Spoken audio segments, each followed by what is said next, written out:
Hello, Rocket here. Looking a mess. I haven't shaved in weeks. Ooh. Yes, this is what it's like after weeks. Embarrassing, I know. But anyway, I'm here to talk to you about Xbox controllers that you can use on your PC.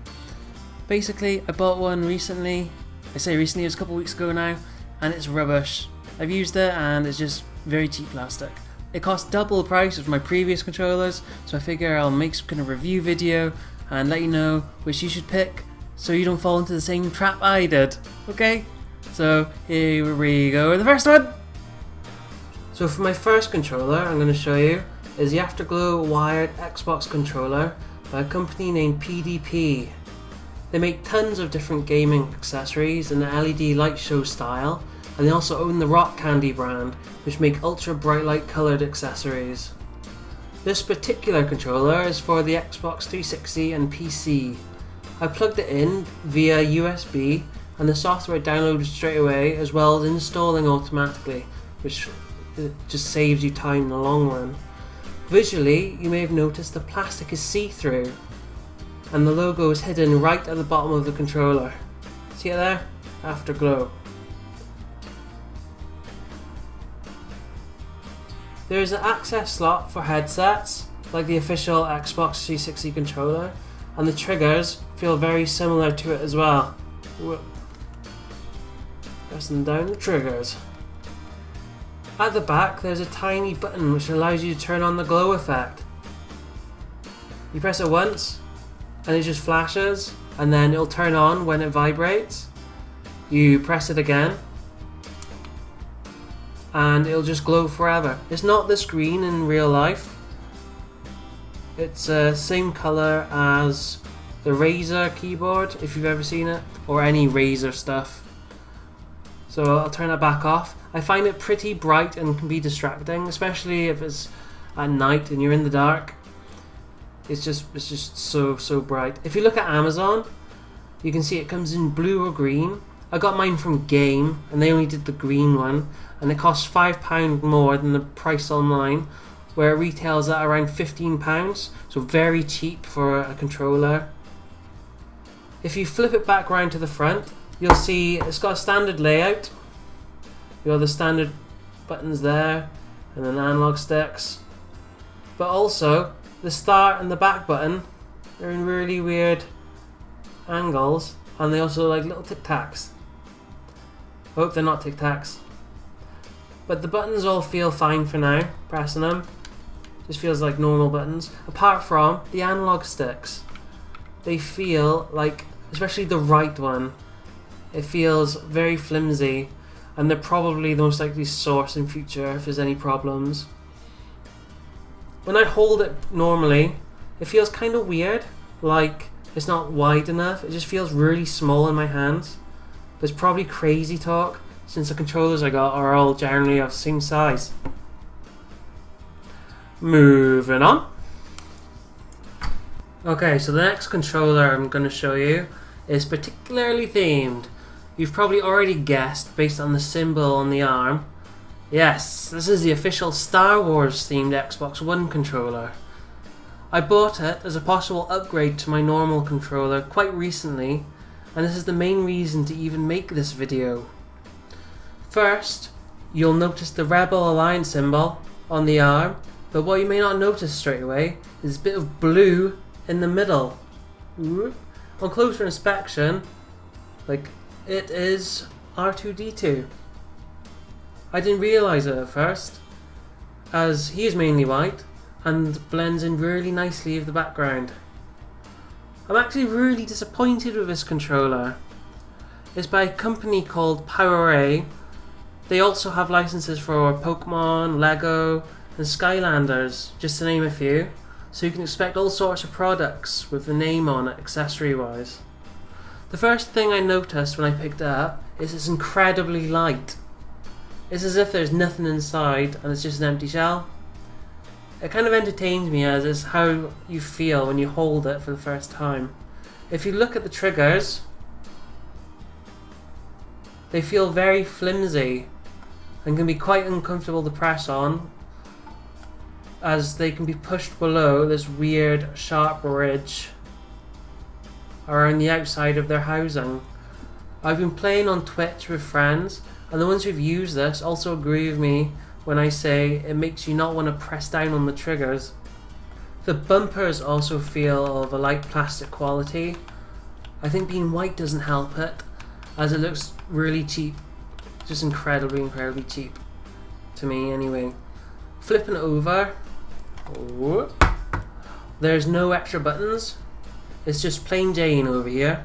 So if you flip it back over again, you'll notice that there's a plain white LED. You probably notice that straight away when you first turn it on.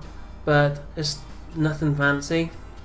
I assume that all the other character-based controllers, I've seen BB-8, Captain Phantasma. There's also the Darth Vader one, which is more expensive. It's like 20 quid more than this, which is ridiculous, just for Darth Vader. They probably all have their own color LED, so it's not really a big deal. The analog sticks are much smaller compared to my other controllers, but they feel more sturdy than the Afterglow. There's like more resistance when you move them. The A, B, X, Y buttons also feel more sturdy. And the diagonal buttons, on the other hand, this is where I'm really disappointed again in this controller. Everything was fine until I played a game where I needed to use the diagonal buttons. Pressing left seems to be broken straight out of the box. I mean, it sounds like it's doing it, but it's not. Everything was fine until I played a game where I needed to use these buttons. And if I play it normally, it doesn't register a touch. So you press it like that, registers nothing. I had to hold down right there, right on the edge. And you have to hold it pretty firm.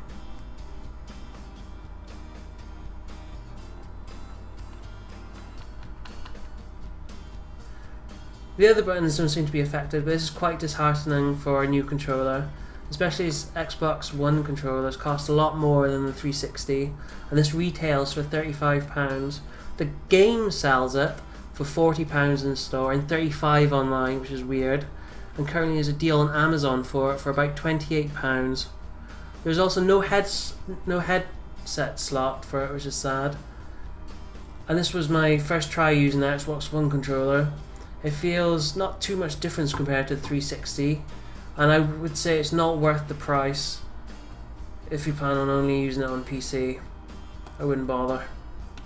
Stick to a 360 controller. And then on to the third one. Now I've had this beast going for maybe 6 to 8 years. I'm not sure how long exactly, but it was bought for me as a second controller when the Xbox 360 was released. It's definitely a second player controller.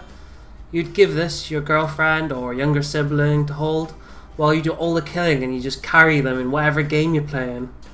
This is a controller from Mad Catz. They make tons and tons of accessories. It's definitely the most in the 3 companies that I mentioned today. You can't actually buy this controller anymore as they've moved on in style and technology. They also make Game Shark devices, which is a popular cheating tool. When I was around 10, I had one. I attached it to my Pokemon game, and it basically gave me the powers of a god. They got an interesting history if you look them up and you're into gaming history. The first thing you'll notice with this controller is that the arms are pointed. See? Look at this. It's like a bloody weapon. You can use this if, for example, there's a zombie apocalypse and the only thing you can use is the item on your right to defend yourself. Perfect. I like the triggers on this controller. Let me show you. See how it curves? It fits your finger nice. If you press it, because if you press it sideways, it fits your finger nice. Lovely. And there's definite stop when you press it all the way down. The bumpers, though, on the other hand, are very weird. See? Very flat. Sometimes you'll need to physically point them out to someone, like this. Look, those are bumpers. You need to regularly press them in most games. And yes, they are very flat, and they are a little awkward, because they don't go down very much when you press them. So it's like you can't tell if you've pressed them or not. Flipping it over to the back, there is a single button. It allows you to invert the controls. Boom, inverted, not inverted, inverted, not inverted. Which can be handy if someone still does that for their games, you know. I'll flip it straight back over then. You'll notice that there's a port for the headset. Lovely stuff. And the analog sticks are very sturdy, similar to the PowerA Star Wars controller. They've lasted this long at least, so they're definitely still working. The ABXY buttons are also very similar and they're very sturdy. You can feel them when you press them down. The start and the back button is in a really poor position. See how they're at the top of the controller? It can be very awkward to press them down, and if you're new to the controller, it's almost impossible to press them because you have to look for them first.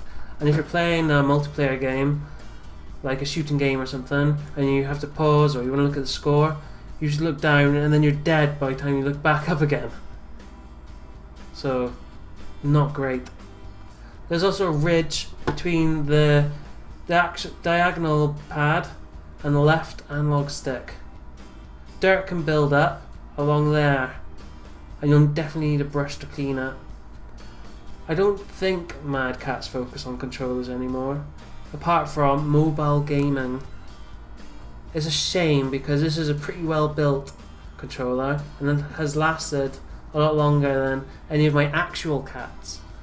But you'll probably be able to pick it up cheap on eBay if you look around, or at least similar. So in conclusion, out of the 3 controllers I've shown you today, I would definitely have picked the Mad Catz controller. But as I can't, it's definitely got to be the Afterglow controller, purely for the price and also because of the Xbox One controller just being a very poor third-party remake. I hope you've enjoyed watching this video. If you have, let me know. Share me your opinion on anything you've seen today in the comments. I'd like you to like and subscribe if you haven't, because that would be very nice for me. And I'll make more videos like this describing stuff that I enjoy using, such as I tell you which is the best office chair you can use for gaming, and also decent keyboards, because I got a couple of different ones now and I can definitely tell you the difference in quality between them. Okay, so thanks for watching. Hope you have a good evening, or night, or morning, or daytime, you know, whatever you're doing. Okay, thanks. Goodbye.